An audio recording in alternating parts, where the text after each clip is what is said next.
Halo para pendengar, dimanapun kalian berada. Selamat datang kembali di konten mingguan kita. Dan ternyata sudah hari Jumat lagi, yaitu kita nonton dan bahas Osama Ranking episode ke-16 sekarang ya.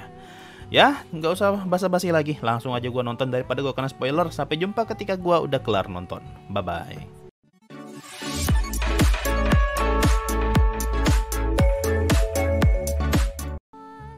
Wah bener pak, Miranjo yang ngebunuh ibunya Boji.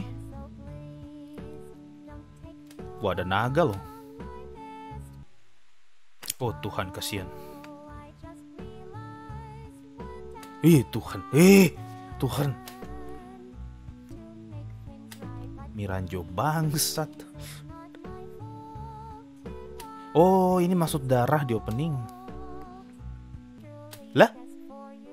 Mampus kami. Miranjo kena juga. Itu tadi iblis merah kan? Itu kaki iblis kan? Oke, apa hubungannya Miranjo dengan iblis merah ini? Oh, apa jangan-jangan Miranjo juga ngebuat kontrak dengan iblis ya? Biar dia tetap hidup, tapi jiwanya dipindahin ke cermin. Tapi tubuh aslinya itu sebenarnya udah mati. Panah besar apa lagi? Ada duri-durinya, pula itu sakit loh kalau kena kayak gitu. Nah itu tuh maksud tadi darah yang ada di opening sebelum scene-nya Kingbo. Itu berarti darah dari ibunya Boji waktu meninggoy. Pria itu sangat mementingkan Miranjo. Mereka berdua telah melakukan dosa besar. Dosa besar apa nih? Karena telah berhubungan dengan iblis atau? Flashbacknya. Oh, ini udah diliatin nih. Si Oken waktu masih muda. Oken masih muda, Hades masih muda, Desha dan Despa masih muda. Ini orang yang di sisi musuh kayak pernah kelihatan deh, di mana ya? Sabar. Gigantes itu nama rasnya, Kigang itu nama orangnya. Ini bahkan flashbacknya tuh kayak ngejelasin, kayak mau ngasih tahu yang jahat sama yang baik tuh nggak jelas juga loh. Wah anjir, gue tuh seneng banget loh kalau ngelihat scene kayak tadi tuh. Seakan-akan ada kamera di dalam anime gitu. Mulus banget. What? Boji? Hah? Bisa hilangin petir? Mama, tapi sepertinya kau tidak akan bisa mengalahkan Boji. Gila. Bahkan mencegangkan kenapa dia tidak mengejar peringkat pertama. Oh, jadi ini ngasih tahu kalau potensinya si Raja Bosa itu bisa lebih dari peringkat 7 dong. Artinya kenapa dia memilih tetap di peringkat 7 tuh jadi pertanyaan. Lihat tuh, Despa yang karakter lawak begitu, pengaruhnya besar banget loh. Cuma hanya dengan kata-kata, Hades pun bisa mundur loh. Desha, astaga Hades lagi. Kakak. Oke, berarti fix ya. Oken tuh saudaranya Despa dan Desha. Hah? Bahkan Boji itu tidak paham gesturnya si Gigan.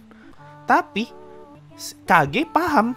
Jadi sebenarnya Kage ini kayaknya paham segala macam bahasa deh. Bukan cuma bahasanya Boji doang. Berarti ini ngejelasin ya kenapa Kage itu bisa paham dengan apa yang ingin Boji sampaikan. Karena secara alami Kage tuh paham banyak bahasa gestur dari berbagai makhluk ya. Make sense loh kalau kayak gini. Berarti apa ya? Hades tuh bisa dibilang bijak loh, karena meskipun dia tahu ini keadaan yang genting, tapi dia tetap mau dengerin kata-katanya si Despa. Bagus nih. Ini kalau manhwa itu udah pasti nggak mungkin tuh kayak gitu tuh. Tidak ada tuh cara baik-baik kalau manhwa tuh. Ini Dimas nggak ngasih tahu kalau alasan kenapa dia ngedorong Boji itu gara-gara disuruh Daida. Dia gak ngasih tahu loh.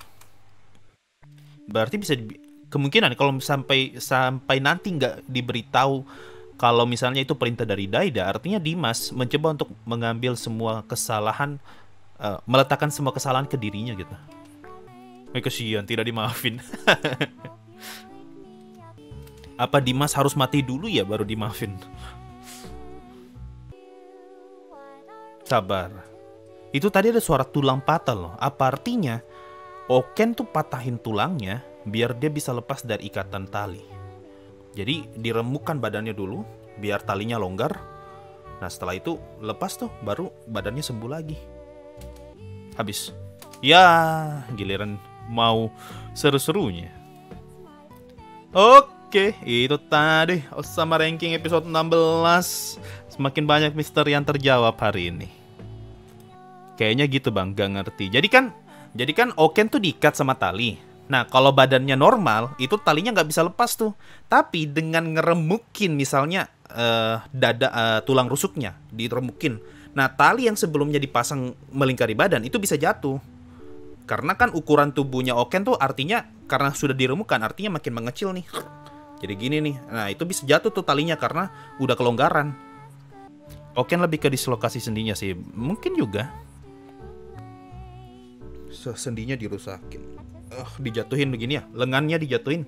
Jadi biar bisa longgar gitu ya.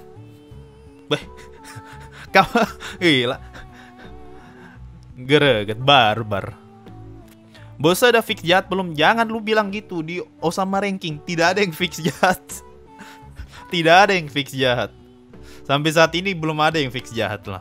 Tadi ya kasusnya masa lalunya si Desha itu ngeliatin loh kalau sebenarnya mau lu berada di sisi yang menang atau sisi yang kalah, sisi yang benar atau sisi yang salah, kedua sisi itu punya sisi gelapnya masing-masing. Kayak tadi tuh, meskipun Desha pengen menggulingkan ayahnya yang ternyata itu sangat kejam atau tirani, tapi meskipun begitu, pasukan di bawahnya Desha itu semuanya bisa dibilang tidak bermoral loh. Oh iya ya, kemarin di pembahasan kemarin itu kan sempat ada pertanyaan tuh, gimana caranya si Boji ngelawan petirnya si Desha. Kalau misalnya petirnya Desha nggak bisa ditahan Boji, artinya nggak mungkin dong Boji bisa ngalahin Desha. Ternyata Boji bisa ngilangin petirnya Desha. Bahkan Despa sendiri yang ngomong, kondisi Boji yang sekarang gini bahkan bisa ngalahin Desha loh. Gila loh. Andai kan kalau misalnya Boji sekarang jadi raja, dia bisa kejar peringkat 1 dong. Miranjo kayaknya ada kaitan sama perubahan Oken bang. Jadi Raja Despa pengen bunuh Miranjo sama iblis. Bisa jadi ya, bisa jadi tidak. Boji kena mental, ibunya disate depan mukanya. Nah itu ngejelasin ya alasan kenapa di openingnya ada scene darah bercucuran di kakinya si Boji. Karena ya itu ternyata darah emaknya. Itu bang yang pas ada kaki merah pas bareng Miranjo ngegetin banget. Nah itu si iblis tuh. Jadi sekarang nih yang jahat banget ini si iblis. Yang jadi impostor kembali si iblis. Sebelumnya kan si iblis sempat difitnah. Lalu gue bilang ini mah si iblis nih profesional nih sesuai dengan tupoksinya dan kontraknya. Tapi ternyata di balik itu ada konspirasi yang berasal dari si iblis. Nah artinya iblis nih bisa dibilang jadi suspek utama, jadi penjahatnya. Bang lu kaget nggak pas tahu Oken itu adik kandung Desha sama Despa? Tidak. Kenapa? Karena gua pas live kemarin, hari Minggu kemarin, di menit-menit akhir ada manusia yang spoiler, kan setan ya. Hei Anda.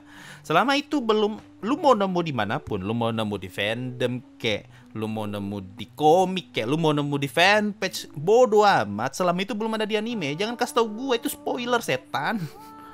Gue tuh udah kena spoiler, jadi pas tadi ternyata kalau Oken tuh saudaranya si Despa dan Desha, gue nggak kaget. Oh bener dong ternyata gitu. Gara-gara gue udah kena spoiler, males. Sama kayak kemarin pedangnya si Boji gitu, gue juga udah kena spoiler. Memang udah dasarnya udah jahat ya pasti itu setannya.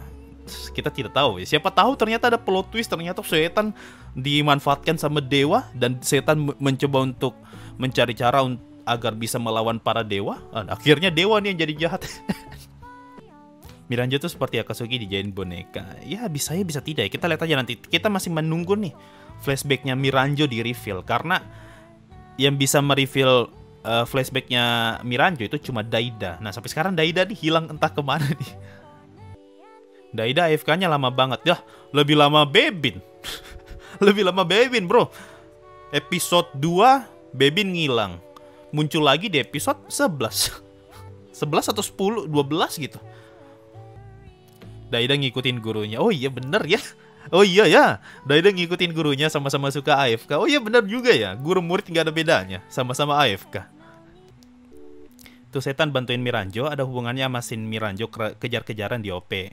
Dan kemungkinan nyawa Miranjo sementara dipindahin ke benda terdekat di TKP. Dalam hal ini cermin yang dipakai buat morsenya. Ya, seperti yang gue teorikan tadi waktu nonton ya, kemungkinan terdapat sebuah perjanjian, kontrak atau segala macamnya yang ngebuat Miranjo harus memindahkan tubuhnya ke cermin. Karena kan ya bisa dibilang Miranjo tadi sekarat tuh gara-gara dikhianati. Jadi ini bisa ngejelasin. Ini nggak jelasin kenapa tubuh aslinya Miranjo itu dibekuin. Karena tubuh aslinya sudah mati. Makanya Miranjo mindahin jiwanya ke cermin gitu. Cuma yang gua lebih tertarik tuh ada naga loh. Nah masalahnya di ruang es atau kamar es itu juga ada naga yang dibekuin. Nah artinya mungkin ya semua makhluk yang ada di kamar es itu adalah koleksinya Miranjo yang sudah mati. Gitu. Berarti tubuh asli Miranjo tidak terbuat dari boneka. Oh iya juga ya. Iya juga ya. Apa mungkin ya si iblis yang dalam tanda kutip saat ini sepertinya adalah temannya Miranjo itu ngebantu Miranjo untuk memulihkan tubuhnya. Mungkin aja. Kalau iblis bisa mindahin jiwa dari tubuh ke medium berbentuk benda mati, tidak menutup kemungkinan kalau iblis juga punya kemampuan untuk mengembalikan tubuh seseorang dong. Jadi bisa dibilang mungkin saja untuk saat ini tubuh Miranjo yang mati di episode ini adalah tubuh aslinya. Desya punya kemampuan membaca pikiran gak bang? Enggak sih. Itu yang masih jadi pertanyaannya. Gimana caranya Desya bisa berkomunikasi langsung dengan Despa loh? Kemarin kan kita berteori kalau bukan telepati, kemungkinan dia pakai alat nih di mulut. Tapi kan tadi ternyata bisa nih komunikasi tanpa dengan menutup mulut, artinya itu bukan pakai alat. Nah untuk sekarang asumsinya adalah dia menggunakan telepati. Apakah si Miranjo ingin si Boji mati juga ke bang? Iya, yang nyuruh Daida untuk bunuh Boji siapa coba? Kan Miranjo. Udahlah, oke. Nggak usah panjang-panjang nanti ribet editnya. Thank you semua yang udah teman nih. Kita ngebahas Osama Ranking. Sampai jumpa di minggu depan. Bye-bye.